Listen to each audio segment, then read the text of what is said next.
Hello everybody and welcome to Toi To You Curator's Corner episode number 18. My name's Sean Brosnan. I'm a curator at Toi To Otago Settlers Museum here in Dunedin. I began making these little videos about early Dunedin history during the coronavirus lockdown, and I'm keeping them going now due to popular demand.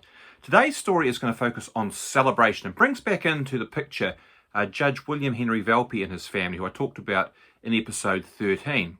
In introducing Valpy in that episode, I talked about what a boon his arrival was to the ordinary working class settlers of Otago, because even though he was English and Anglican, and therefore something of an other personality in Scottish and Presbyterian Otago, he had another attribute that was very rare in pioneer Dunedin, and that was his wealth and his consequent ability to pay other people to work for him. Now that began even before Valpys arrived on the Ajax in January of 1849, he having sent his nephews who were living in Australia across ahead of them to begin preparing the way, and they had organised the construction of a house for the family at the corner of Manse and Stafford Streets. You can see it in this picture from 1849. Then following arrival, it was Mrs. Caroline Valpy, in fact, who rode widely across the greater Dunedin area looking for some good land to buy and picking out 120 acres near St Clair, which the judge called the Forbury, after his father's school back in Reading in England. And then they picked out some further land closer to town on the Caversham flat, which they called Caversham, after his mother's birthplace, again near Reading in England. And then with the land bought, he set men to work to cultivate fields and plant crops, and also to begin constructing farm buildings to establish the property there.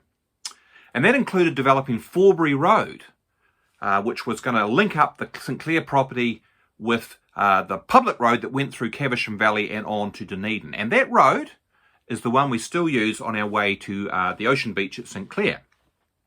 Now, Dr. Hocken records that Judge Valpy paid as much as £1,200 a year in wages to his various employees, and that was a huge sum and an incredible boost to the pioneer Dunedin economy. Absolutely vital to the working class settlers who'd come out to Otago in the expectation there would be lots of characters like Judge Valpy who could pay them to work for them. But in fact, he was quite rare, and no one touched him for the quantity of work he gave and the hard cash money that he paid out to his employees. Now, Valpy was an old school Englishman of the gentry class, and he considered his role in the community to be something like a benevolent country squire. And so it was. In May 1850, in that role, he laid on a great harvest home festival to celebrate the harvest that had just been completed and to share that celebration with his workers. All the achievements of the first year of operations.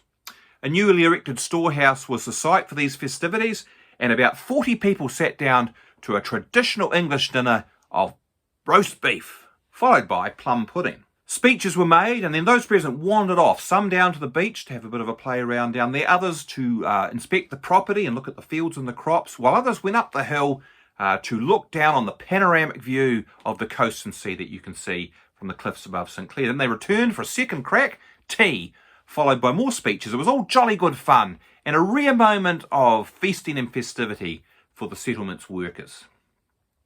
A year later, in early April this time, there was an even bigger harvest home held at the Forbury. By then, work on the Valpys' large stone farmhouse that were having constructed there was well underway, and so there was something more to see, and it was all beginning to take on a quite substantial shape.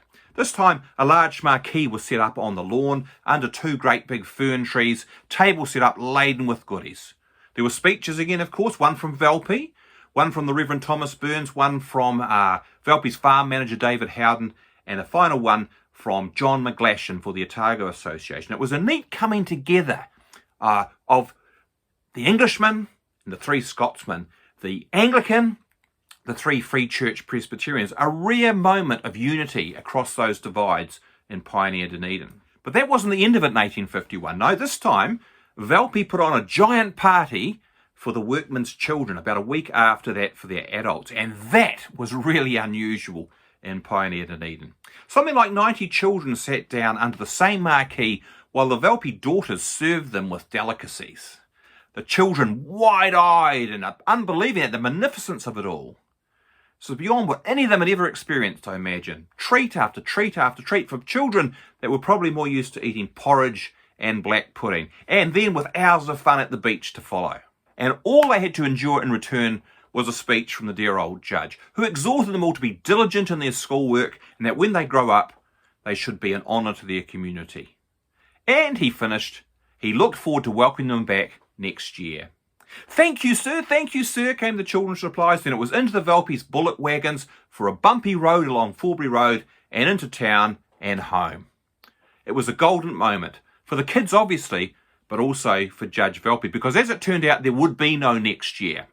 Within a month of that Harvest Home Festival, he had fallen out spectacularly with the Free Church leaders of the Pioneer Settlement, and Captain Cargill was attacking him bitterly in public, something which no doubt impacted heavily on his failing health. He died in September 1852, aged just 60. But that's a story for another day. For now, let's just imagine those well-filled children, full of cake, as they bumped along happily along Valpy Road in Mr. Valpy's bullock drays, full of cake and full of appreciation for his generosity and kindness. So I hope you enjoyed that story. If you did, you might like to subscribe to the channel. Look out, hit the bell icon and look out for future episodes. And until the next one, bye for now.